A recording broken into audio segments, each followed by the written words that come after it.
नमस्कार, मैं हूं श्रीकांत प्रजापति और आप मेरे साथ देख रहे हैं बीसीसी न्यूज। आई खबरों बढ़ने से पहले डालते हैं सुर्खियों पर एक नजर।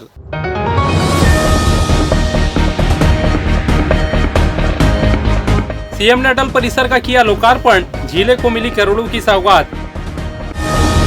एयरपोर्ट से रात्रि उड़ान की सेवाएं शुरू, सीएम ने की शुरुआत। जिले में एलपीजी और पेट्रोल डीजल आपूर्ति सामान्य, पैनिक होकर न करे खरीदी। प्रशासन हुआ अलर्ट, जमाखोरी और कालाबाजारी पर रहेगी नजर। तो ये थी सुर्खियां, अब खबरें विस्तार से। मुख्यमंत्री विष्णुदेव साय ने रविवार को बिलासपुर प्रवास के दौरान जिलों को 26 करोड़ 93 लाख रुपए से अधिक के विकास कार्यों की सौगात दी। हरपर रिवर व्यू के पास नवनिर्मित अटल परिसर में आयोजित कार्यक्रम में उन्होंने भारत रत्न अटल बिहारी वाजपेयी की प्रतिमा का अनावरण किया और रिमोट बटन दबाकर विभिन्न निर्माण कार्यों का लोकार्पण तथा भूमि पूजन किया। मुख्यमंत्री ने लगभग 12.43 करोड़ रुपए की लागत से पूर्ण हुए कार्यों का लोकार्पण किया। इनमें अटल परिसर निर्माण, वार्ड क्रमांक 18 स्थित मराठी कन्याशाला भवन में प्रथम तल निर्माण, इमलीपारा में व्यवसायिक कॉम्प्लेक्स तथा रक्षित आरक्षी केंद्र का निर्माण प्रमुख है। वहीं करीब 14 करोड़ 50 लाख रुपए के नए विकास कार्यों का भूमि पूजन भी किया गया। इसमें हरपा क्षेत्र में सड़क, नाला और पिचिंग निर्माण, जराभाटा क्षेत्र में सड़क चौड़ीकरण व नवीनीकरण तथा उछलापुर में भगवान बिरसा मुंडे की प्रतिमा और चबूतरा निर्माण शामिल है। मुख्यमंत्री शाह ने कहा कि अटल बिहारी वाजपेयी केवल राजनेता नहीं बल्कि आधुनिक भारत के स्वप्नदृष्टा थे। छत्तीसगढ़ राज्य का निर्माण उनकी ऐतिहासिक देन है। उन्होंने कहा कि अटल जी की प्रतिमा उनकी स्मृति और प्रेरणा को संजोने का माध्यम बनेगी। कार्यक्रम में केंद्रीय राज्य मंत्री तोफन साहू, विधायक अमर अग्रवाल, धर्मलाल कौशिक, सुशांत शुक्ला, धर्मजीत सिंह, महापौर पूजा विधानी सहित कई जनप्रतिनिधि, अधिकारी और बड़ी संख्या में नागरिक उपस्थित रहे। इन विकास कार्यों से शहर की आधारभूत संरचना और नागरिक सुविधाओं को नई गति मिलने की उम्मीद है। आज बड़ा सौभाग्य का विषय है कि अरपा के पावन तट पर छत्तीसगढ़ के निर्माता, भारत रत्न, देश के पूर्व प्रधानमंत्री श्रद्धेय अटल बिहारी वाजपेयी जी की मूर्ति का अनावरण हुआ है और साथ ही साथ 26 करोड़ के विकास कामों का लोकार्पण और भूमि पूजन है। तो ऐसे अवसर पर सबसे पहले तो श्रद्धेय अटल बिहारी वाजपेयी जी को सत नमन करते हैं। उन्होंने छत्तीसगढ़ राज्य का निर्माण किया, तब से छत्तीसगढ़ का तेजी से विकास हो रहा है और हम क्षेत्र के विधायक और पूर्व मंत्री अमर अग्रवाल जी, नगर निगम के बहुत आभारी हैं कि ऐसे ऐतिहासिक कार्यक्रम में हम लोगों को बुलाए और ऐसे समय में इस क्षेत्र के लोकप्रिय सांसद और केंद्रीय राज्य मंत्री श्री तोफन साहू जी, हमारे विधायकगण श्री अमर अग्रवाल जी, धर्मलाल कौशिक जी, धर्मजीत सिंह जी, सुशांत शुक्ला जी, सबकी उपस्थिति यहाँ पर रही है। महापौर पूजा विधानी जी, सबकी उपस्थिति में कार्यक्रम बहुत अच्छे से संपन्न हुआ है। और यहाँ एक बड़ी सौगात भी दे रहे हैं। यहाँ पर एक और अच्छा काम हो रहा है कि भगवान बिरसा मुंडा की मतलब वार्ड क्रमांक 3 का जो चौराहा है, वहाँ पर उनका भी मूर्ति आने वाले समय में स्थापित होगा। रविवार को रघुराज सिंह स्टेडियम में आयोजित स्वर्गीय लखीराम अग्रवाल स्मृति Akhil Bharatiya T20 dues ball cricket प्रतियोगिता के समापन समारोह में सीएम विष्णुदेव साय ने शिरकत की। उन्होंने खिलाड़ियों से परिचय लेकर उनका हौसला बढ़ाया और जिले के खेल प्रेमियों को बधाई दी। प्रतियोगिता में देश के 8 राज्यों की टीमों ने भाग लिया, जिसमें कई खिलाड़ी रणजी ट्रॉफी और IPL जैसे बड़े मंचों पर अपना हुनर दिखा चुके हैं। समापन मैच में छत्तीसगढ़ क्रिकेट संघ और खड़गपुर के बीच फाइनल मैच खेला गया। मुख्यमंत्री विष्णुदेव साय ने अपने संबोधन में कहा कि स्वर्गीय लखीराम अग्रवाल की स्मृति में आयोजित यह प्रतियोगिता अत्यंत सराहनीय है और उन्होंने स्वर्गीय लखीराम अग्रवाल को विनम्र श्रद्धांजलि अर्पित की। उन्होंने कहा कि स्वर्गीय लखीराम अग्रवाल से उनका विशेष आत्मीय संबंध रहा है। उन्होंने जीवन भर अद्भुत धैर्य और संघर्ष का परिचय दिया। उन्होंने कभी अपने सिद्धांतों से समझौता नहीं किया और समाज सेवा के कार्यों में अपना जीवन समर्पित कर दिया। कार्यक्रम में केंद्रीय राज्य मंत्री तोफन साहू ने कहा कि बिलासपुर की पावन धरा पर अटल परिसर का लोकार्पण करते हुए आज हम स्वर्गीय लखीराम अग्रवाल जी को भावपूर्ण से स्मरण कर रहे हैं। स्वर्गीय लखीराम अग्रवाल के योगदान को शब्दों में व्यक्त करना संभव नहीं है। उन्होंने कभी अपने सिद्धांतों से समझौता नहीं किया। हम सभी उनके योगदान को गहरे सम्मान के साथ याद करते हैं। इधर आयोजन समिति ने 8 राज्यों से आए खिलाड़ियों का आभार जताते हुए खिलाड़ियों के द्वारा विजय खिलाड़ियों को पुरस्कार देकर सम्मानित किया। भारतीय जनता पार्टी के पितृपुरुष स्वर्गीय लखीराम अग्रवाल जी की स्मृति में हमारे प्रदेश की न्यायधानी बिलासपुर के इस रघुराज स्टेडियम में ड्यूज बॉल T20 क्रिकेट प्रतियोगिता का आयोजन हुआ है और 9 दिनों तक ये चला है। 8 राज्यों के खिलाड़ी इसमें शामिल हुए हैं और बड़े बड़े खिलाड़ी शामिल हुए हैं जो रणजी और ट्रॉफी मतलब IPL खेल चुके हैं। तो ये सौभाग्य है और आज समापन समारोह है और हम लोग का सौभाग्य है कि समापन समारोह में हम लोग भी यहाँ पर साक्षी बन रहे हैं। खड़गपुर और छत्तीसगढ़ की टीम फाइनल में उतरी है और सरदेय लखीराम जी अग्रवाल हम लोग के पितृपुरुष थे। उन्होंने 1990 में पहली बार हमको भारतीय जनता पार्टी से तपकरा विधानसभा से टिकट दिया था और उनका ही आशीर्वाद है कि आज लगातार विधायक सांसद होते हुए आज प्रदेश के मुख्यमंत्री के रूप में काम कर रहे हैं। ये सरदेय लखीराम अग्रवाल जी का ही आशीर्वाद है। उनको हम सत नमन करते हैं, विनम्र श्रद्धांजलि। एक भव्य कार्यक्रम सबके, मेरी समिति की तरफ से और मेरे दर्शकों की तरफ से, सबके तरफ से बहुत अच्छा सहयोग हुआ और मैं इतना बड़ा जो कार्यक्रम एक है हमारा अमर अग्रवाल जी के संरक्षण में और काका जी स्वर्गीय लखीराम जी की जो स्मृति में पहली बार हमारा प्रयास था वो बहुत अच्छे से सफल हुआ है। मैं अपने जितने सब साथी हैं, सब लोग हैं, मैं उनको धन्यवाद देना चाहूँगा। मुख्यमंत्री जी का आभार व्यक्त करना चाहूँगा कि वो आए और उन्होंने हम लोगों को इतना समय दिया। हो रही है। ग्राउंड को ड्यूस बॉल के हिसाब से तैयार किया गया है और यहाँ पर इंडिया के अलग अलग जगह से 8 टीमों ने भाग लिया है और आप जैसे कि क्राउड देख रहे होंगे, बहुत ही अच्छा क्राउड भी आया है और एक बहुत अच्छा माहौल क्रिकेट का यहाँ पे बन गया है। निजी स्कूलों में सीबीएसई पाठ्यक्रम पढ़ाने के बाद छात्रों से सीजी बोर्ड की परीक्षा दिलाने के मामले में हाईकोर्ट ने कड़ी नाराजगी जताई है। डिवीजन बेंच ने इस मामले को गंभीर मानते हुए शिक्षा सचिव से शपथ पत्र के साथ जवाब मांगे हैं। मामले की अगली सुनवाई अब 8 अप्रैल को होगी। जानकारी के अनुसार ब्रिलियंट पब्लिक स्कूल और नारायण टेक्नो स्कूल में छात्रों को पूरे साल सीबीएसई पाठ्यक्रम के अनुसार पढ़ाई कराई गई और इसी आधार पर फीस भी ली गई। स्कूल प्रबंधन ने फरवरी में स्थानीय स्तर पर परीक्षाएं भी आयोजित कर ली थी, लेकिन बाद में राज्य सरकार के आदेश के चलते छात्रों को सीजी बोर्ड की परीक्षा देने के लिए कहा गया। इस फैसले से नाराज अभिभावकों ने स्कूल प्रबंधन और कलेक्ट्रेट का घेराव किया। उनका कहना था कि जब बच्चों को सीबीएसई बोर्ड की परीक्षा ही देनी थी तो सीजी की फीस माफ़ करिएगा, जब उन्हें सीजी की एग्ज़ाम लेना था तो सीबीएसई के नाम पर फीस क्यों ले गई। मामले की सुनवाई के दौरान कोर्ट को बताया गया कि कई स्कूल बिना मान्यता के सीबीएसई पैटर्न से पढ़ाई करा रहे हैं। इस पर हाईकोर्ट ने सख्त रुख अपनाते हुए राज्य शासन से पूरे मामले में विस्तृत जवाब तलब किया है। दक्षिण पूर्व मध्य रेलवे ने यात्रियों को राहत देते हुए नागपुर रेल मंडल के गोंदिया स्टेशन से गुजरने वाली कुछ एक्सप्रेस ट्रेनों को फिर से चलाने का फैसला किया है। ये ट्रेनें पहले स्टेशन पर चल रहे मरम्मत कार्य की वजह से अस्थायी रूप से रद्द कर दी गई थी। दरअसल गोंदिया स्टेशन के प्लेटफॉर्म नंबर 3 पर काम चल रहा है, उसे बेल स्ट्रीट ट्रैक में बदलने का काम किया जा रहा था, जिसके चलते ट्रेनों का संचालन प्रभावित हुआ था। अब यह काम पूरा होने के बाद ट्रेनों को उनके तय समय अनुसार दोबारा शुरू किया जा रहा है। बहाल की गई ट्रेनों में शालीमार से लोकमान्य तिलक टर्मिनल के बीच चलने वाली एक्सप्रेस ट्रेन 4 अप्रैल से 24 अप्रैल 2026 तक फिर से चलेगी। वहीं लोकमान्य तिलक टर्मिनल से शालीमार के लिए चलने वाली एक्सप्रेस ट्रेन 6 अप्रैल से 26 अप्रैल 2026 तक बहाल रहेगी। इसी तरह एलटीटी टर्मिनल से शालीमार जाने वाले ज्ञानेश्वरी सुपरफास्ट एक्सप्रेस अप्रैल महीने की निर्धारित तारीखों पर फिर से संचालित होगी और शालीमार के लोकमान्य तिलक टर्मिनल के बीच चलने वाली ज्ञानेश्वरी सुपरफास्ट एक्सप्रेस भी तय तारीखों पर दोबारा शुरू कर दी गई है। बिलासपुर के भिलासा देवी केवट एयरपोर्ट से इतिहास रचा गया जब यहां से रात्रिकालीन उड़ान सेवा की शानदार शुरुआत हुई। मुख्यमंत्री विष्णुदेव साय ने नाइट ऑपरेशंस का लोकार्पण किया और खुद पहली रात की उड़ान से रायपुर रवाना होकर इस उपलब्धि को यादगार बना दिया। इस खास मौके पर विधायक धर्मजीत सिंह भी मुख्यमंत्री के साथ रात्रि उड़ान में शामिल हुए। एयरपोर्ट को 3C VFR से 3C IFR श्रेणी में अपग्रेड करने के लिए करीब 31 करोड़ से अधिक की लागत से आधुनिक कार्य किए गए। उन्नयन के बाद DGCA ने 6 फरवरी 2026 को नाइट ऑपरेशन की मंजूरी दी, जिसके बाद यहां से रात में भी उड़ान संभव हो पाया है। यह उपलब्धि सभी की मेहनत का परिणाम है, जिससे बिलासपुर की लंबी समय से चली आ रही मांग पूरी हुई है। रात्रिकालीन उड़ान सेवा शुरू होने के बाद अब बिलासपुर की कनेक्टिविटी और मजबूत होगी। व्यापार, पर्यटन और यात्रियों को बड़ा लाभ मिलेगा। यह कदम शहर को नई ऊंचाइयों तक ले जाने वाला साबित होगा।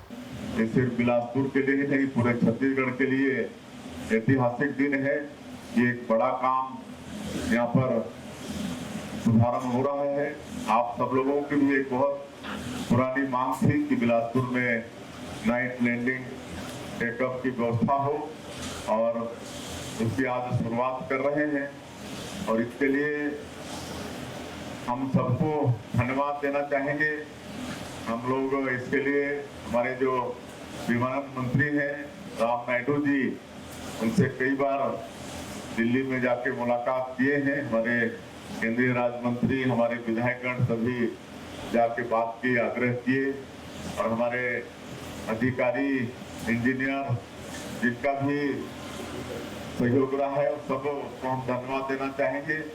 सबके सहयोग से आज ये बड़ा काम का शुभारंभ हो रहा है और इसके लिए छत्तीसगढ़ की जनता की तरफ से माननीय प्रधानमंत्री जी का और माननीय उद्यान मंत्री श्री राम नायडू जी का बहुत बहुत धन्यवाद करते हैं। हम लोग चाहते थे कि बिलासपुर में हवाई सेवा का विस्तार हो और इसके लिए जो सबसे बड़ी बाधक था कि जमीन वापस आए, वो जमीन भी वापस आ गए। रक्षा मंत्रालय से नाइट लैंडिंग की व्यवस्था हो, उसका भी शुभारंभ माननीय मुख्यमंत्री जी अपने कर कमलों से अभी आपके सामने किए हैं।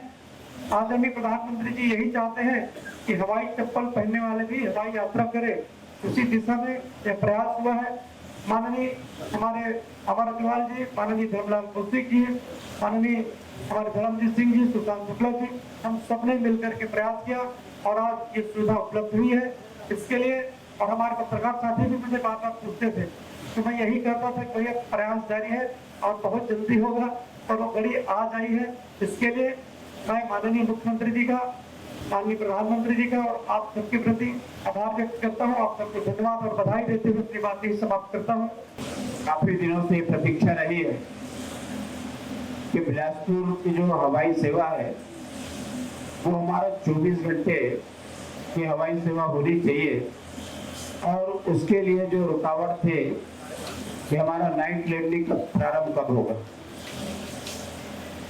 इसके लिए माननीय मुख्यमंत्री जी, सुखन साहू जी और हम सब लोगों ने लगातार इस बात के प्रयास किए कि बिलासा देवी हमारा एयरपोर्ट भी रात्रिकालीन सेवा के लिए उपलब्ध रहे और उसके साथ में आज वो अवसर आया है जहां पर हमारे सीएम साहब विष्णुदेव साय जी के कर कमलों से ये प्रारंभ होने वाला है।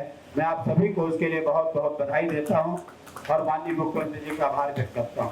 नारायणा टेक्नोक्रेट स्कूल की कथित अनियमितताओं और अभिभावकों से भारी शुल्क वसूली के मामले में एनएसयूआई लामबंद हो गए हैं। इसी कड़ी में सोमवार को उन्होंने जिला शिक्षा अधिकारी कार्यालय का घेराव कर जमकर नारेबाजी की, जहां पदाधिकारियों ने आरोप लगाते हुए कहा कि आज वह तत्कालीन डीओ को गन्ने का जूस पिलाकर शिक्षा विभाग को नींद से जगाने का प्रयास कर रहे हैं। उसके बाद भी मामले में शिक्षा विभाग ने उचित कार्रवाई नहीं की तो एनएसयूआई उग्र आंदोलन के लिए बात होगी। युवक कांग्रेस और एनएसयूआई के पदाधिकारियों ने आरोप लगाते हुए बताया कि स्कूल प्रबंधन ने सीबीएसई के नाम का उपयोग कर अभिभावकों से मोटी रकम वसूली, जिससे उन्हें आर्थिक ही नहीं बल्कि मानसिक नुकसान भी झेलना पड़ा है। संगठन का कहना है कि इस पूरे मामले में बच्चों के भविष्य के साथ भी गंभीर खिलवाड़ हुआ है। उन्होंने कहा कि स्कूल प्रबंधन की कार्यप्रणाली से बड़ी संख्या में अभिभावक परेशान हैं और अब तक उन्हें संतोषजनक जवाब नहीं मिला है, जिसको लेकर शिक्षा विभाग की कार्यप्रणाली सवालों के कटघरे में है।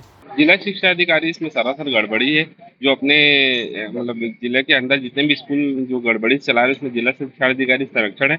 इसका एनएसयूआई यूथ कांग्रेस पुरजोड़ विरोध करती है और साथ ही मांग भी करती है कि अगर कोई भी स्कूल गड़बड़ है उसको जिला शिक्षा अधिकारी शय ना देके उसको तत्काल उसको सस्पेंड किया जाए, उसका लाइसेंस है सस्पेंड किया जाए। जैसे अभी बिलासपुर जिले में बहुत सारे स्कूल ऐसे उजागर हुए हैं जिनका यूजीसी मतलब सीबीएसई भी मान्यता नहीं है। इसमें हम लोग विरोध करने आज ज्ञापन देने आए हैं और आगे भी इसमें पुरजोर तरीके से एनएसयूआई यूथ कांग्रेस मिलकर विरोध करेगी। देखिए, नारायणा टेक्नो स्कूल के खिलाफ लगातार पहले कलेक्टर को आवेदन दिया, फिर स्कूल में प्रदर्शन किया। आज हम लोग जिला शिक्षा अधिकारी को गन्ने का जूस पिलाने आए, क्योंकि जिस तरीके से गन्ने के जूस में नींबू होता है, पुदीना होता है, नमक होता है, गन्ना होता है, उसको निचोड़ कर उसका रस बनाया जाता है। जिला शिक्षा विभाग भी ठीक उसी तरीके से बच्चों का भविष्य और पालकों के पैसों को निचोड़ कर और अपने ऑफिस में बैठे हुए हैं। अभी तक उन्होंने नारायणा स्कूल के खिलाफ कोई कार्रवाई नहीं की। तो एक सांकेतिक प्रदर्शन है कि जिला शिक्षा विभाग नींद से जागे। शिकायत होने के बाद भी कोई कार्रवाई नहीं होना इस बात का प्रमाण करता है कि जिला शिक्षा विभाग के हस्तक्षेप का मिलीभगत है। इसलिए हम जिला शिक्षा अधिकारी को आज ज्ञापन सौंपकर नींद से जगाने हैं। इधर सिपत थाना क्षेत्र में मारपीट की एक सनसनीखेज वारदात सामने आई है, जिसने पुलिस की कार्यप्रणाली पर गंभीर सवाल खड़े कर दिए हैं। मामला नवडी गांव का है, जहां रहने वाले युवक राहुल देव ने डीके सूर्यवंशी और उसके साथियों पर सुनियोजित तरीके से हमला करने का आरोप लगाया।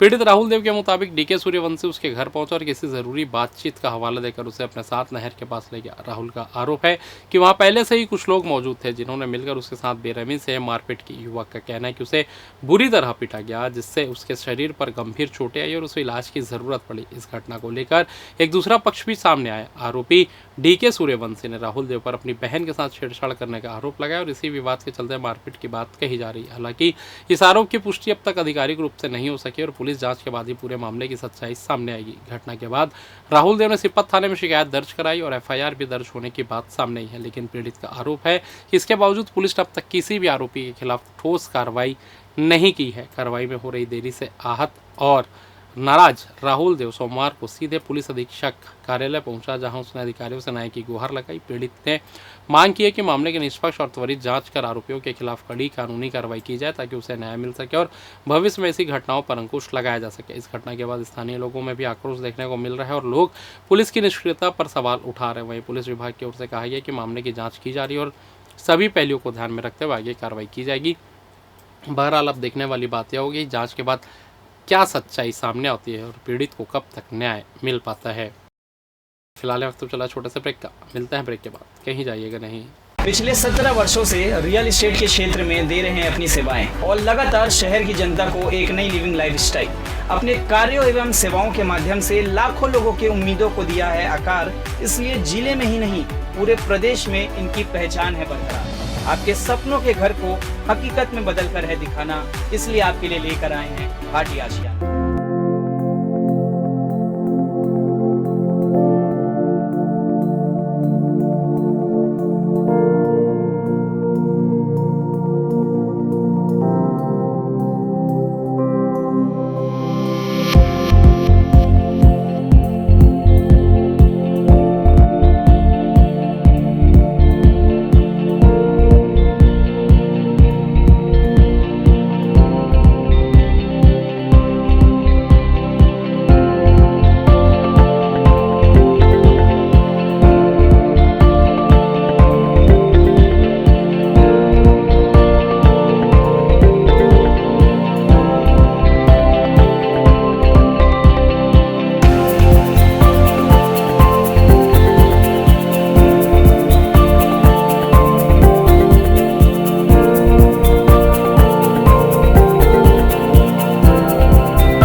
ब्रेक के बाद आप सभी का स्वागत है। ये बढ़ते अगली खबर की ओर।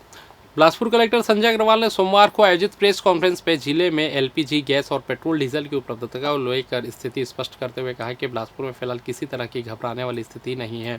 उन्होंने कहा कि जिले में मांग के अनुसार आपूर्ति की जा रही है, लेकिन लोगों द्वारा अचानक जरूरत से ज़्यादा खरीदारी और बुकिंग करने से अस्थायी दबाव बना है। कलेक्टर ने बताया कि जिले में सामान्य दिनों में प्रतिदिन LPG सिलेंडरों की मांग 8,500 से 9,000 के बीच रहती थी, जो इन दिनों बढ़कर करीब 27,000 तक पहुँच गई है, जबकि उपलब्धता लगभग 10,000 सिलेंडरों के आसपास है। उन्होंने कहा कि जिले में कुल 4,03,000 घरेलू गैस कनेक्शन है, जिनमें 2,40,000 उज्ज्वला योजना के उपभोक्ता शामिल है। कई ऐसे उपभोक्ता भी अभी बुकिंग करा रहे हैं जिन्होंने पिछले 5-6 महीने से सिलेंडर नहीं लिया था। पेट्रोल और डीजल की स्थिति पर कलेक्टर ने बताया कि जिले में प्रतिदिन डीजल की मांग करीब 260 किलो लीटर और पेट्रोल की मांग 250 किलो लीटर रहती है, जिसमें हाल के दिनों में 20 से 30 किलो लीटर की वृद्धि हुई। उन्होंने लोगों से अपील की है कि अनावश्यक रूप से गैस, पेट्रोल और डीजल का भंडारण न करें, सीमित उपयोग करें और जहां संभव हो वैकल्पिक साधनों का इस्तेमाल करें। कलेक्टर ने चेतावनी दी कि जमाखोरी और कालाबाजारी की कोशिश करने वालों पर सख्त कार्रवाई की जाएगी। सर बताइए, गैस संकट को लेकर जो आपने प्रेस वार्ता रखी है उसमें आज हम लोगों ने बिलासपुर ज़िले में डीजल, पेट्रोल और गैस की सप्लाई है उसके बारे में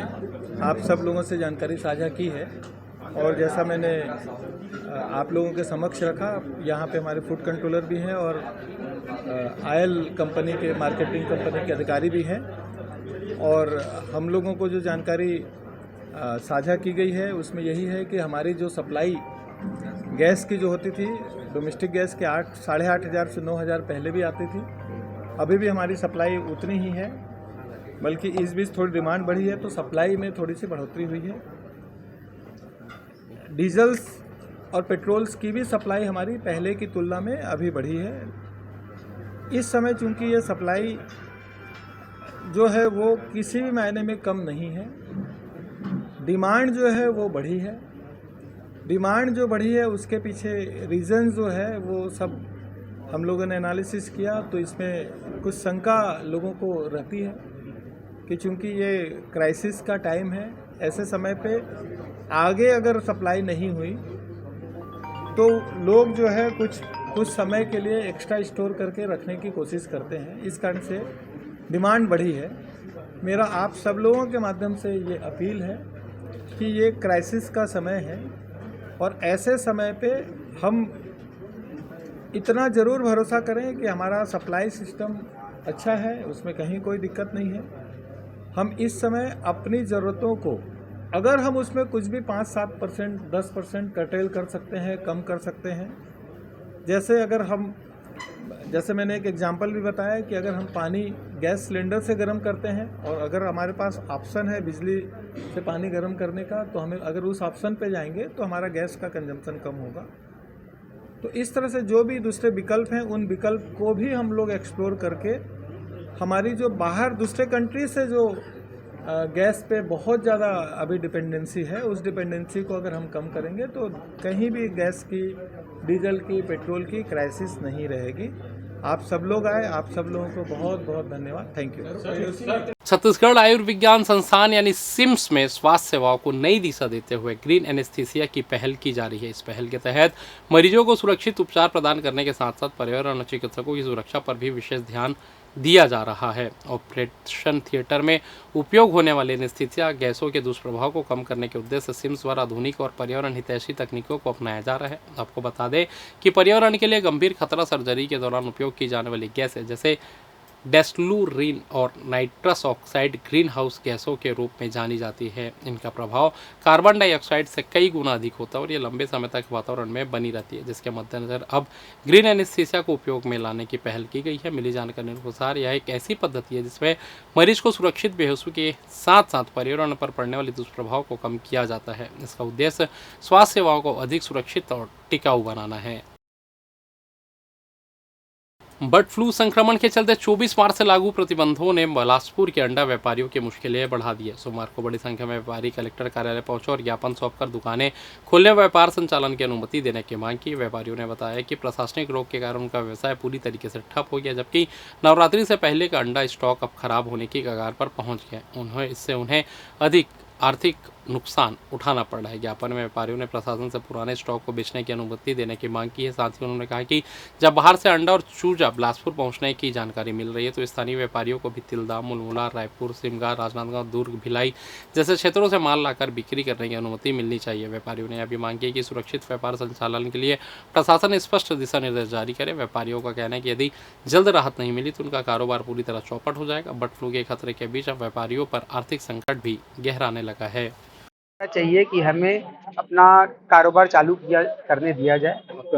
इधर कोटा थाना क्षेत्र के बेलगहना चौक के अंतर्गत ग्राम नगोई के आश्रित ग्राम लमरी डबरी में एक हृदय विदारक घटना सामने आई है। जानकारी के अनुसार गांव के रानी सागर तालाब में एक नवजात शिशु का शव तैरता हुआ मिलने से पूरे इलाके में सनसनी फैल गई। स्थानीय ग्रामीणों ने तालाब में शव देखकर तुरंत बेलगहना चौक की पुलिस को सूचना दी। सूचना मिलती पुलिस टीम मौके पर पहुंची, शव को तालाब से बाहर निकलवाया। पुलिस के अनुसार प्रथम दृष्टया मामला नवजात को जन्म के कुछ घंटे बाद तालाब में फेंकने का प्रतीत हो रहा है। शव को पीएम के लिए कोटा भेज दिया गया है। पुलिस ने अज्ञात लोगों के खिलाफ मामला दर्ज कर जांच शुरू कर दी है। आसपास के गांवों में पूछताछ की जा रही है। हाल ही में प्रसव कराने वाली महिलाओं की जानकारी जुटाई जा रही है। आखिर कौन ऐसी मां होगी जिसने अपने बच्चे को जन्म देने के बाद उसे तालाब में फेंक दिया? ये मामला इंसानी रिश्तों को शर्मसार कर देने वाला है। क्या समाज ने आज भी ऐसे लोग हैं जो लड़कियों की पैदा होने पर उसे मार देते हैं। बहरहाल अब पुलिस इस पूरे मामले की जांच कर रही है।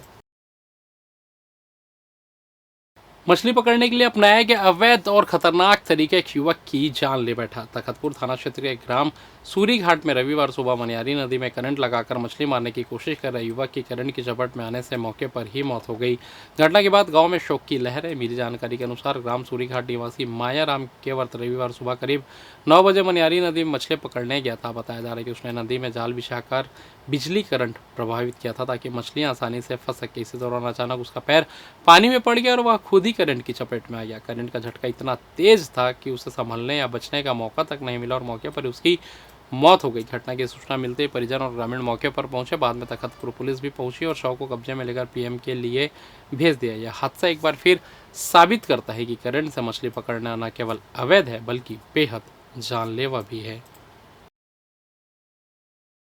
बिलासपुर जिले में पेट्रोल डीजल की सुचारू आपूर्ति बनाए रखने और संभावित दुरुपयोग पर रोक लगाने के लिए कलेक्टर एवं जिला दंडाधिकारी संजय अग्रवाल ने सख्त निर्देश जारी किए हैं। छत्तीसगढ़ शासन के खाद्य नागरिक आपूर्ति और उपभोक्ता संरक्षण विभाग के निर्देशों के तहत आदेश तत्काल प्रभाव से लागू कर दिया है जिसमें जारी आदेश के अनुसार जिले के सभी पेट्रोल डीजल पंप संचालकों को निर्देशित किया गया है कि वे महत्वपूर्ण और संवेदनशील बुनियादी सेवाओं को छोड़कर किसी भी उद्योग को डीजल की आपूर्ति नहीं करेंगे। विशेष परिस्थिति में संबंधित क्षेत्र के एसडीएम या तहसीलदार की अनुमति के बाद ही डीजल दिया जाएगा। सामान्य उपभोक्ताओं के लिए भी नए नियम लागू किए गए हैं। पेट्रोल और डीजल केवल वाहनों में ही भरा जाएगा। किसी भी अन्य पात्र या डिब्बे में ईंधन देने पर प्रतिबंध रहेगा। वहीं कृषि कार्य, जनरेटर, सूक्ष्म उद्योगों के लिए डीजल आपूर्ति पूर्व खपत के औसत के आधार पर ही की जाएगी। उसका अलग रिकॉर्ड रखा जाएगा। कलेक्टर ने पेट्रोलियम पदार्थों के परिवहन, सीसीटीवी निगरानी और अवैध कालाबाजारी पर कड़ी नजर रखने के निर्देश दिए हैं।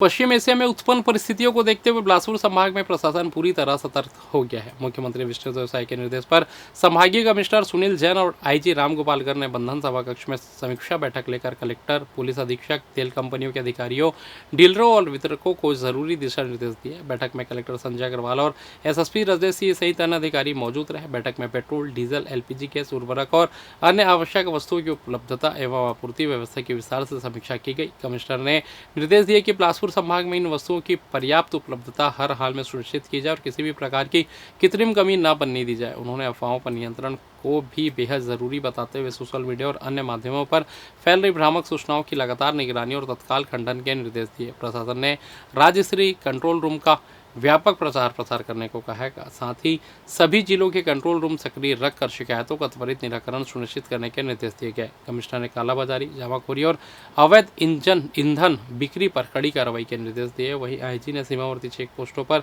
विशेष निगरानी बढ़ाने को कहा। तेल कंपनियों ने भरोसा दिलाया कि संभाग में फिलहाल पेट्रोलियम पदार्थों और गैस की आपूर्ति सामान्य है। और फिलहाल इस बुलेटिन में बस इतना ही। मुझे दीजिए इजाज़त, फिर होगी आपसे मुलाकात। तब तक देखते रहिए बीसीसी न्यूज़। नमस्कार।